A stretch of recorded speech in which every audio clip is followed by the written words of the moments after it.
మనం ఈ సెషన్లో 7వ తరగతి ఫస్ట్ లాంగ్వేజ్ 6వ పాఠం చెప్పుకోబోతున్నాము. పాఠం పేరు వచ్చేసి ప్రేరణ. దీనికి అందించిన ఒకటి రచయిత పేరు డాక్టర్ ఏపీజే అబ్దుల్ కలాం. ఇది ఒక ఆత్మకథ ప్రక్రియకు చెందిన పాఠం. ఈ పాఠం మిగిలిన మరో భాగం మనం ఈ సెషన్లో చెప్పబోతున్నాము. మీరు శ్రద్ధగా వినండి, సరేనా? సో చూడండి, పేజ్ నెంబర్ 57 చూడండి. సెయింట్ జోసెఫ్లోని మా ఉపాధ్యాయులంతా కంచి పరమాచార్యుకు అనుచరులు. త్యాగనిరతి ద్వారా ఆనందించే గుణాన్ని ఆయన వాళ్ళలో మేల్కొల్పాడు. కళాశాల క్యాంపస్లో మా గణిత శాస్త్ర ఉపాధ్యాయులు ప్రొఫెసర్ తోతత్రి అయ్యగార్, ప్రొఫెసర్ సూర్యనారాయణ శాస్త్రి గారులతో కలిసి నడుస్తున్న ఆ దృశ్యం నాకు ఇప్పటికీ గుర్తుకు వచ్చి ఉద్వేగంభీరతుని చేస్తుంది. నేను సెయింట్ జోసెఫ్లో నా చివరి సంవత్సరంలో ఉన్నప్పుడు ఇంగ్లీషు సాహిత్యం పట్ల మక్కువ పెంచుకున్నాను. ఇంగ్లీష్లోని సర్వశ్రేష్ఠ కృతుల్ని చదువుతే ఉండేవాడిని. టాల్స్టాయ్, స్కాట్, హర్డిల్ పట్ల ప్రత్యేక ఆసక్తి ఉండేది. అప్పుడప్పుడు తత్వశాస్త్ర గ్రంథాలు చదువుతూ ఉండేవాడిని. దాదాపుగా ఆ సమయంలోనే భౌతిక శాస్త్రం పట్ల నాకు అమితమైన ఆసక్తి ఏర్పడింది. కొంతమంది మనుషులు సైన్స్ అనేది వేరే ఒక అంశం అనుకుంటూగా అది మనిషిని భగవంతుడి నుంచి దూరం చేస్తున్నట్లుగా ఎందరూ మాట్లాడుతారో నాకు అర్థం కాదు. ఎందుకు మాట్లాడతారో నాకు అర్థం కాదు. విజ్ఞాన శాస్త్రపథం మానవ హృదయ విధులలోంచి సాగిపోయేది. నాకైతే సైన్స్ ఎప్పుడూ ఆధ్యాత్మిక ఉన్నతికి, ఆత్మ సాక్షాత్కారానికి మార్గంగానే ఉంటూ వచ్చింది. సెయింట్ జోసెఫ్లో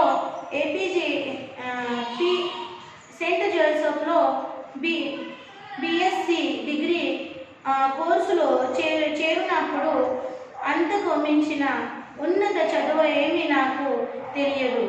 ఒక సైన్స్ విద్యార్థికి ఉన్న భవిష్య అవకాశాల గురించిన సమాచారం కూడా నాకేమీ తెలియదు. బిఎస్సి డిగ్రీ పూర్తి చేసాక భౌతిక శాస్త్రం అంటే ఫిజిక్స్ నా సబ్జెక్ట్ కాదని గ్రహించాను. నా కలలు నిజం కావాలంటే నేను ఇంజనీర్గా చదవాల్సి ఉంటుందని తెలుసుకున్నాను. ఇంటర్మీడియట్ అయిన తర్వాతనే నేను నేరుగా ఇంజనీరింగ్లో చేరి ఉండవచ్చు. దక్షిణ భారతదేశం అంతటిలోనూ సాంకేతిక విద్య తలమానికం లాంటి మద్రాస్ ఇన్స్టిట్యూట్ ఆఫ్ టెక్నాలజీలో ప్రవేశానికి దరఖాస్తు చేశాను. ప్రవేశికానికి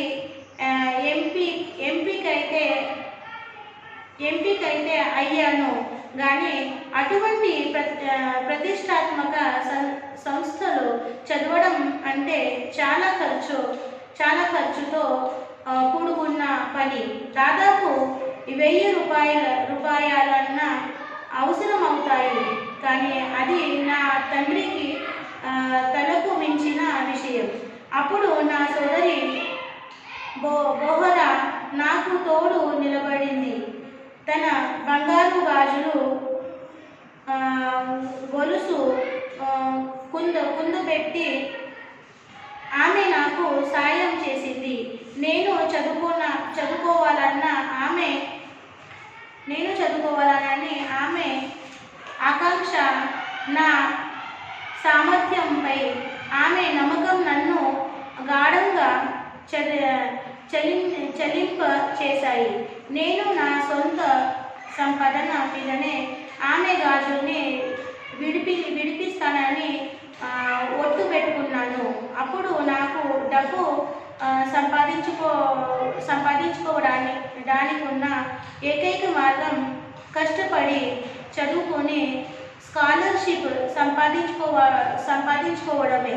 సో చూడండి ఎంత కష్టపడ్డారు ఏపీజే అబ్దుల్ కలాం తన చిన్నప్పుడు. ఓకే, సో ఇంజనీరింగ్ కాలేజ్లో జాయిన్ అవ్వాలంటే 1000 రూపాయలు ఖర్చులు అవుతాయని తెలుసుకున్నాడు. సో తన తండ్రికి అంత 1000 రూపాయలు కట్టాలని స్తోమత లేదు.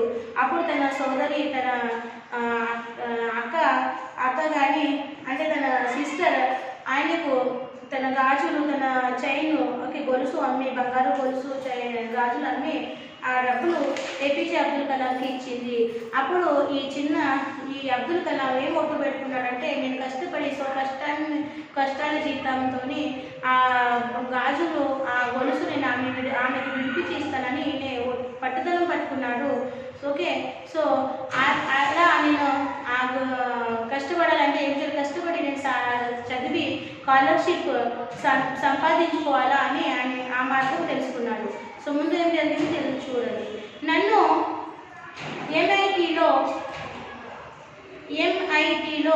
అన్నిటికన్నా మిన్నగా అక్షరించింది. అక్కడ ప్రదర్శన కోసం పెట్టిన 2 పాత విమాన యంత్రాల ప్రదర్శన కోసం అవి అక్కడ ఉండడం అక్కడ ఉంచబడ్డాయట. విమాన యంత్రాల ప్రదర్శన కోసం అవి అక్కడ ఉంచబడ్డాయన్నట్టు. వాటి పట్ల ప్రత్యేక ఆకర్షణకు లోనయ్యాను నేను. అంటే ఈయనకు అక్కడ ఆ ప్రదర్శనలో 2 విమాన యంత్రాలు పెట్టారన్నట్టు. అంటే అవి ప్రదర్శన చేయడానికి కోసమే అక్కడ పెట్టారన్నట్టు. సో ఆ పాత విమాన యంత్రాలు చూసి ఈయనకు చాలా ఆకర్షణ కలిగిందన్నట్టు. అది ఆకర్షణకి లోనైపోయాడు అన్నట్టు ఏపీజే అబ్దుల్ కలాం. విద్యార్థులు అంతా హాస్టల్కు వెళ్ళిపోయాక కూడా చాలాసేపు వాటి దగ్గరే కూర్చుండే వాణ్ణి నేను. పక్షిలాగా ఆకాశంలో విహరించాలని మనిషి ఆకాంక్షాన్ని ఆరాధిస్తూ అక్కడే గడిపేవాడిని నేను. అంటే అందరు పిల్లలు ప్రదర్శన చూసి వెళ్ళిపోయినాక కూడా ఈ ఏపీజే అబ్దుల్ కలాం ఆ పాత విమాన యంత్రాల దగ్గరే కూర్చొని ఉండేవాడు అన్నట్టు. పక్షిలాగా ఆకాశంలో విహరించాలని కోరిక ఉండే. సో ఆ కోరికని తలుచుకుంటూ, ఆకాంక్షని తలుచుకుంటూ ఆదరిస్తూ అక్కడే ఆయన గడిపేవాడిని అన్నట్టు. సో నా మొదటి సంవత్సరం పూర్తయ్యాక ఒక ప్రత్యేక విషయాన్ని ఎంపిక చేసుకోవాల్సి వచ్చినప్పుడు మరేమి ఆలోచించకుండా ఏరోనాటిక్ ఇంజనీరింగ్గానే నేర్చుకున్నాను. లక్ష్యం నా మనస్సులో స్పష్టంగానే ఉండింది. నేను ఎలాగైనా విమానాన్ని నడపాలి. నిలదొక్కునే శక్తి లేదనని తెలిసి కూడా నాకు ఆ లక్ష్యం సాధ్యమనే నేను నమ్మాను. నా సాధారణ కుటుంబం నేపథ్యం అందుకు అడ్డు రాలేదు. సో ఇది ఏరోనాటిక్ ఇంజనీర్. నేను మళ్ళీ సబ్జెక్ట్ సెలెక్షన్ చేయాల్సి వచ్చింది. అప్పుడు నేను ఏరోనాటిక్ ఇంజనీర్కి సెలెక్షన్ చేసుకున్నాను. ఎందుకంటే నా కళ్ళ ముందుకు నా లక్ష్యం స్పష్టంగా కనిపించింది అన్నట్టు. నాకు విమానం అంటే చాలా ఇష్టం అన్నట్టు. ఆకాశంలో పక్షులను విహరించాలంటే నాకు కళ అన్నట్టు. ఆ కళని నిజం చేసుకునే ఇది నాకు మార్గం కనపడింది అని ఈయన APJ Abdul Kalam aeronautic engineering select చేసుకున్నాడు. అది ఈయన సాధారణ కుటుంబ పరిస్థితికి అది సరైన కాదు, ఎందుకంటే నేను చాలా సాధారణ కుటుంబంలో పుట్టాడు, అంత డబ్బులు ఆయన ఖర్చు పెట్టి అంత పెద్ద చదువులు చదవలేదు, కానీ ఆ సాధారణ కుటుంబ నేపథ్యం ఎందుకు కూడా అందుకు ఏరోనాటిక్ ఇంజనీరింగ్ కావడానికి ఏమి మాత్రం అడ్డు రాలేదని ఇక్కడ చెప్పడం జరిగింది. సో ముందు చూడండి, ఆ సమయంలోనే నేను వివిధ రకాల వ్యక్తులతో పరిచయాలు పెంచుకోవడానికి ప్రయత్నించాను. ఆ దారిలో వైఫల్యాలున్నాయి, ఆశాభంగాలున్నాయి, తోవ తప్పడాలున్నాయి. కానీ దారి తప్పిన ప్రతి వేళ నా తండ్రి మాటలు నన్ను మళ్ళా సరిగా నిలబెట్టేవి. ఉత్తేజకరమైన మాటలు ఇతరుల్ని అర్థం చేసుకున్నవాడు విజ్ఞాని కానీ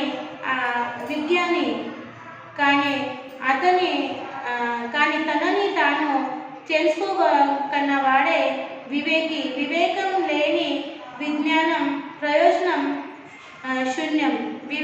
వివేకం లేని విజ్ఞానం ప్రయోజనం శూన్యం. సో ఈ ఏరోనాటిక్ ఇంజనీరింగ్ సెలెక్ట్ చేసుకున్నాక ఆయనకు ఎన్ని సమయంలోనే చాలా రకరకాల అనుభవాలు వచ్చినాయి అన్నట్టు చాలాసార్లు ఆయన ప్రయత్నించారు. ఓకే, సో చాలాసార్లు ఈ దారిలో ఆయనకు వైఫల్యాలు వచ్చినాయి, అంటే అన్సక్సెస్ వచ్చింది అన్నట్టు, ఆశాభంగాలు కూడా కలిగినాయి అన్నట్టు, ఇంకా తప్పడాలు కూడా ఉన్నాయన్నట్టు. తప్పడాలు అంటే ఆయన ఏదైతే సాధించుకోవాలనుకున్నాడో ఏరోనాటిక్ ఇంజనీర్ అది ఆ దారి వదిలేసి ఇంకో ఏదైనా చేయాలని అనిపించిన సందర్భాలు కూడా ఉన్నాయన్నట్టు. కానీ ప్రతి ఒక్కసారి ఆయన తండ్రి చెప్పిన మాటలు గుర్తు వచ్చినాయి అన్నట్టు. ఆయన తండ్రి ఏం మాట చెప్పిందంటే, ఇతరుల్ని అర్థం చేసుకున్నవాడు విజ్ఞాని. సో ఇతర మనుషులను అర్థం చేసుకున్న వాడు ఎవరు? విజ్ఞాని. ఇంకా తనని తాను తెలుసుకున్నవాడు ఎవరు? వివేకి. తనను తాను తెలుసుకున్నవాడు వివేకి. సో వివేకం లేని విజ్ఞానం ప్రయోజనం శూన్యం అన్నట్టు. వివేకం లేని వివేకం అంటే మన మంచి ఆలోచించే బుద్ధి. ఓకే, వివేకం లేని విజ్ఞానం ఏంటిది? ప్రయోజనం శూన్యం అన్నట్టు. సో ఈ మాట ఆయనకు తండ్రి మాట గుర్తు వచ్చేది అన్నట్టు. MITలో నా విద్యా అభ్యాసంలో నా ఆలోచనలని 3 ఉపాధ్యాయులు తీర్చిదిద్దారు. వారి సంయుక్త ప్రోత్సాహం ఏర్పరించిన పునాది పైన నా సాంకేతిక ప్రతిభ అంతా ఆధారపడి ఉంది. వారు ప్రొఫెసర్ స్పాండర్, ప్రొఫెసర్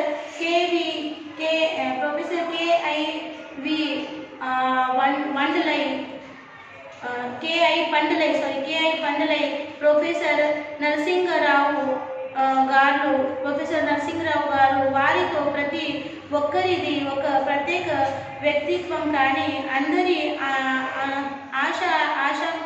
ఆశయము ఒకటే. తమ విద్యార్థుల జ్ఞాన తృప్తిని, తమ తృష్ణని తమ చైతన్యంతోనూ అకుంఠిత సంకల్పంతోనూ సంతృప్తి పరచడమే. సో కొందరు ఉపాధ్యాయులు సహచర్య వల్ల ఆయనకు మళ్ళీ ఒక స్ఫూర్తి దొరికింది. ఓకే, ఇంకా ఆయన లక్ష్యంలో స్థిరపడడానికి అవకాశం కలిగింది. విస్తృత పరిజ్ఞానం మా మనస్సులో నెమ్మదిగా సమీకరింపబడడం మొదలైంది. వివిధ రకాల ఏరోప్లేన్స్లో నిర్మాణం చాలా ప్రాముఖ్యత తెలియడం మొదలైంది. నా జ్ఞానం సమగ్రవంతం కావడానికి ఆ 3 ప్రొఫెసర్లు వారి శ్రేష్ఠ వ్యక్తిత్వాలతో నాకు ఎంతో సహకరించారు. అంటే ఈ ముగ్గురు ప్రొఫెసర్, ఆ ముగ్గురు ప్రొఫెసర్ ఎవరు? ప్రొఫెసర్ స్టాఫ్టర్ ప్రొఫెసర్ కేఏవి పండ్లై, ఇంకా ప్రొఫెసర్ నరసింహరావు. ఈ ముగ్గురు ప్రొఫెసర్ ఈయనకు చాలా సహకరించారన్నట్టు కొత్త కొత్త విమానాల గురించి తెలుసుకోవడానికి, ఓకే, ఇంకా ప్రయోగాలు చేయడానికి. ఈలోగా నా కోర్సు పూర్తి చేయగానే నలుగురు సహచరులతో కలిసి ఒక చిన్న తరహా యుద్ధ విమానం డిజైన్ చేసే బాధ్యత చేపట్టాను.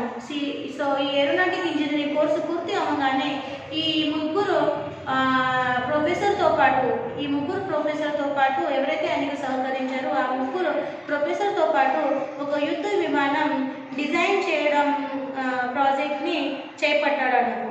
అందులో ఏరోడైనమిక్ డిజైన్స్ రూపకల్పన బాధ్యత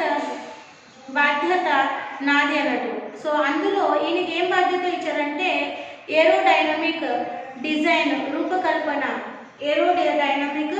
రూపకల్పన బాధ్యత ఈ ఏపీజే అబ్దుల్ కలాంకి ఇచ్చారన్నట్టు.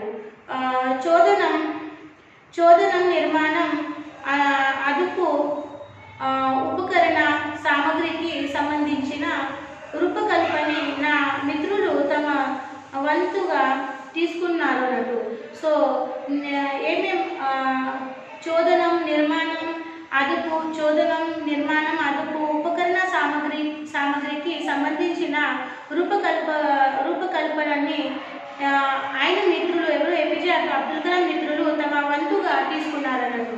సో ఇక్కడ ఒక భాగం ఒకసారి మీరు సైలెంట్ రీడింగ్ చేయండి, తర్వాత మనం ముందు భాగం చెప్తున్నాం.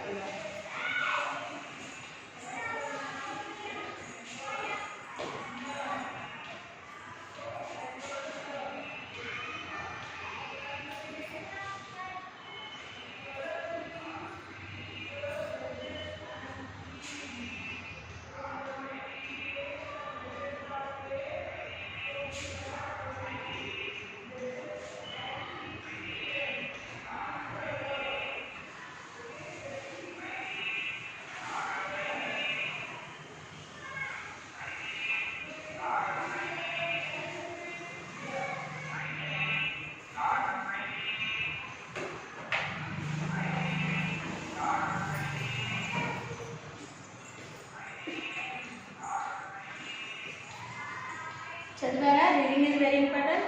సో నెక్స్ట్ ఏం జరిగిందో, ఒకరోజు మా డైరెక్టర్ మాకు డిజైనింగ్ ఉపాధ్యాయుడు అయిన ప్రొఫెసర్ శ్రీనివాసన్ మా పనిలో ప్రగతిని సమీక్షించి ఏమీ పురోగతి లేదని చాలా నిరాశజనకంగా ఉందని తెలిచేశారు. నేను పనిలో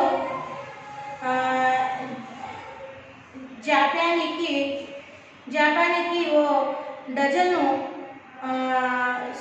సాకులు చెప్పిన ఆయన ఒప్పించలేకపోయాను. ఆ పనిని పూర్తి చేయడానికి చివరికి ఒక నెల రోజుల వ్యవధి కోరాను. ఆ ప్రొఫెసర్ నా వంక కొంతసేపు చూసి చూడు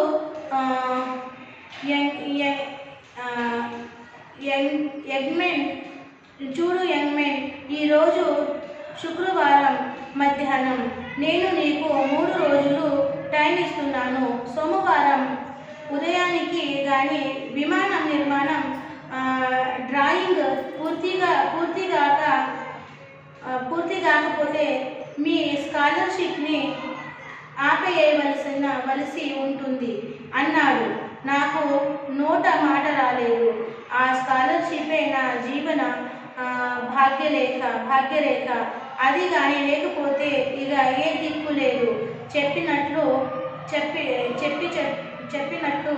ఆ పని పూర్తి చేయడం తప్ప మరో మార్గం కనిపించడం లేదు. ఏమైంది, ఒకరోజు మా డైరెక్టరు, అంటే వీళ్ళ డైరెక్టరు డిజైనింగ్ ఉపాధ్యాయుడు ఆయన ప్రొఫెసర్ శ్రీనివాసన్ మా పనిలో ప్రగతిని, అంటే వాళ్ళ వర్క్ చెక్ చేయడానికి వచ్చాడు అన్నట్టు. వీళ్ళ వర్క్లో ఏది డెవలపింగ్ లేదు అని తెలుసుకున్నాడు. ఇంకా నేను పనిలో జాప్యానికి ఓ డజను సాకులు చెప్పిన ఓకే. సో ఈయన ఎంత ఒప్పించినా మనిషి ఒప్పుకోలేకపోతున్నాడు అన్నట్టు. ఆ పనిని పూర్తి చేయడానికి చివరికి 1 నెల రోజుల వ్యవధి కూడా ఏపీజే అబ్దుల్ కలాం అడిగారు. కానీ ఆయన ఆ అవధి కూడా ఇవ్వట్లేదన్నట్టు, అనుమతించట్లేదన్నట్టు. సో లాస్ట్కి కొంతసేపు ఆ ప్రొఫెసర్ ఏపీజే అబ్దుల్ కలాం దిక్కు చూశాడు. ఇంకా అన్నాడు, చూడు యంగ్ మ్యాన్, నేను నీకు ఎక్కువ అయితే ఈరోజు శుక్రవారం మధ్యాహ్నం నేను నీకు 3 రోజుల అవధి ఇస్తాను. ఈరోజు శుక్రవారం నీకు 3 రోజుల అవధి ఇస్తాను. సోమవారం ఉదయానికి కానీ నీ విమానం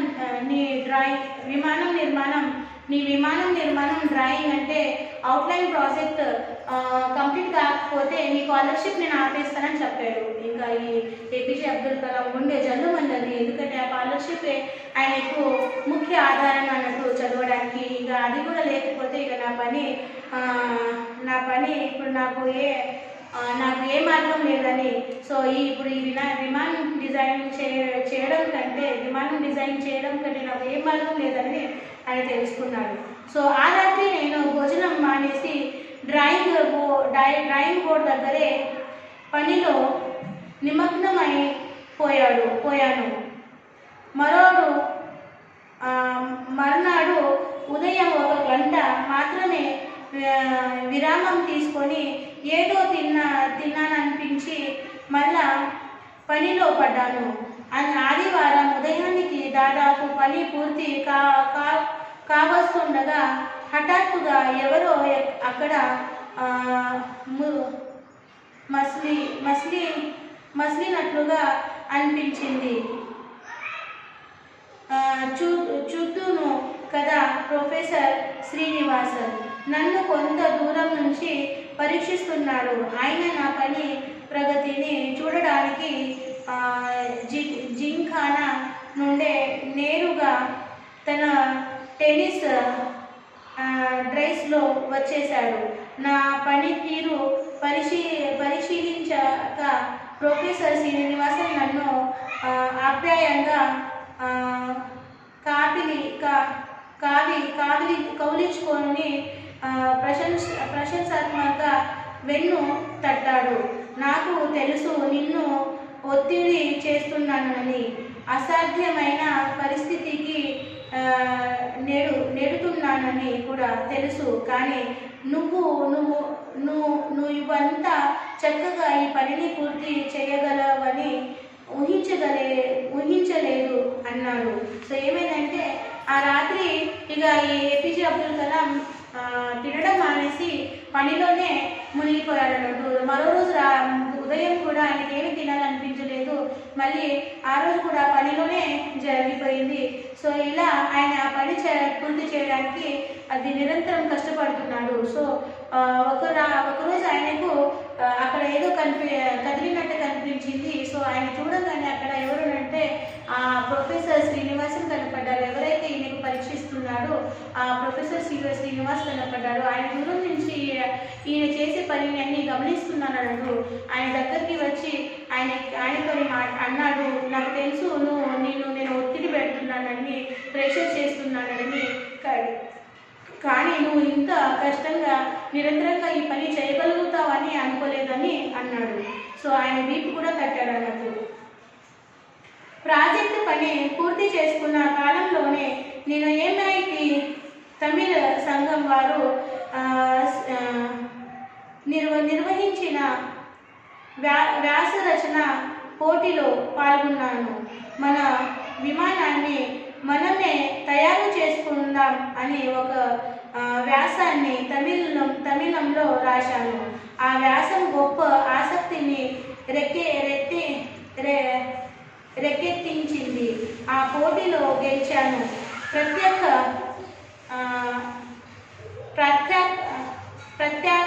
ప్రఖ్యాత తమిళ వారపత్రిక ఆనంద వికటన్ సంపాదకుడు అయిన దివాన్ చేతుల మీదుగా దాని మొదటి బహుమతి కూడా అందుకున్నాను. సో తమిళనాడులో ఒక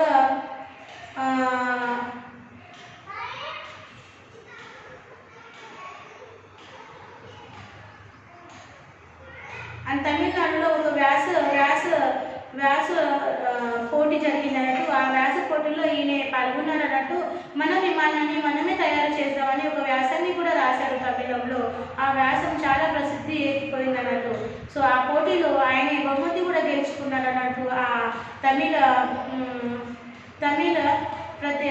వారపత్రిక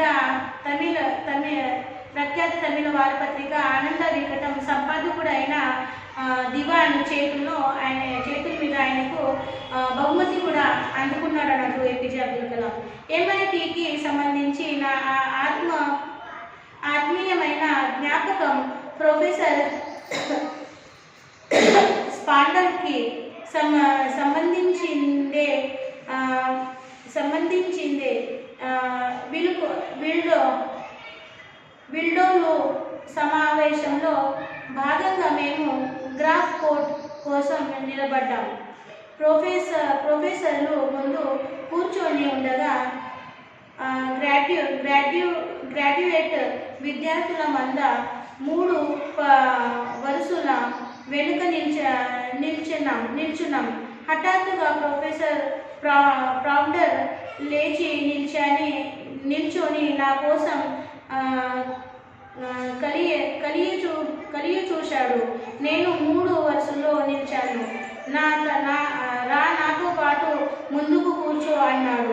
నేను ప్రొఫెసర్ స్పాండర్ ఆహ్వానానికి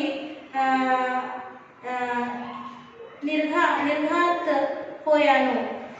నువ్వు నా బెస్ట్ స్టూడెంట్వి. నీ పరిశ్రమ నీ ఉపాధ్యాయులకి భవిష్యత్తులో మంచి పేరు తేవడానికి ఉపకరిస్తుంది అన్నాడు. ఆ ప్రశంసకి సిగ్గుపడ్డాను. అదే సమయంలో నాకు లభించిన గుర్తింపు గర్విస్తూ నేను ప్రొఫెసర్ స్పాండర్తో కలిసి ఫోటోగ్రాఫ్ కోసం కూర్చున్నాను. దేవుడే నీ ఆశ్రయమా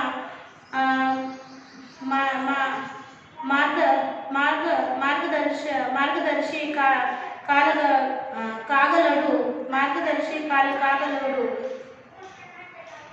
కాగలడు. భవిష్యత్తులోకి నీ ప్రయత్నానికి ఆయన దారి చూపే దీపం కాగలడు అన్నాడు ఆ మహా మేధావి నాకు విడ్కోలు పలుకుతూ. సో ప్రొఫెసర్ ఏమన్నాడంటే తన పాత ఉపాధ్యాయుడు ప్రొఫెసర్ స్పాండర్ ఏమన్నాడంటే భవిష్యత్తులో దేవుడు నీ ఆశయాన్ని నిలబెడతాడు.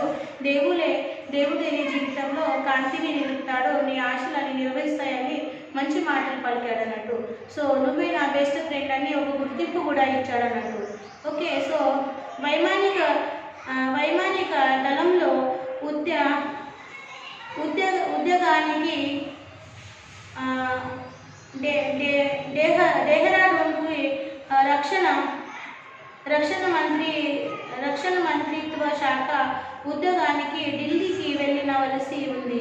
అప్పుడే కోరమండల్ తీరు బాలుడు ఉత్తర దేశానికి పోయే రైలు ఎక్కాడు. నా జీవితం లక్ష్యం 2000 కిలోమీటర్లకు పైగా దూరంలో ఉంది. నా మాతృభూమి విస్తృతి ఎటువంటిదో మొదటిసారి తెలుసుకున్న సందర్భం అదే అన్నట్టు. సో చూడండి ఎంత కష్టపడి ఏపీజే అబ్దుల్ కలాం పైకి వచ్చారన్నట్టు. సో కష్టం ఉంటే నమ్మకం ఉంటే ఆశ ఉంటే అది నిజమవుతుందని ఒక ఆశ ఉంటే మనం ఏదైనా సాధించగలుగుతాం. ఓకే. కోరిక, నమ్మకం ఇంకా ఆశ ఉంటే మనం ఏవైనా మన కళల్ని సాకారం చేయగలుగుతాము, సాధించగలుగుతామని ఇక్కడ చెప్పడం జరిగింది. సరేనా? సో ఈరోజు మనం ఇక్కడ ఈ పాఠం కంప్లీట్ చేసాము. సో మీరు మీ సాక్షిగా రాసుకొని ఈరోజు సాక్షి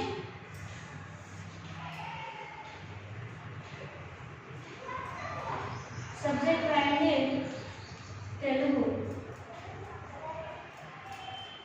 ఫస్ట్ లాంగ్వేజ్ క్లాస్ రాయండి 7th క్లాస్ అండ్ విషయంలో రాయండి learn and write all question and answers from lesson 6 in HW one time. So ఇక్కడ పేరెంట్స్ సైన్ తీసుకుని ఇక్కడ teachers give the sign. So ఈ పాఠం చివరన ఇచ్చిన అన్ని క్వశ్చన్ ఆన్సర్స్ మీరు HW బుక్లో రాసి ఇచ్చిన స్కూల్ మెయిల్ ఐడికి సమయంలో పంపించండి, సరేనా? సో మళ్ళీ మనం మరో పాఠంతో పాటు మరో సెషన్లో కలుద్దాం. అప్పటి వరకు సెలవు, బాయ్ బాయ్.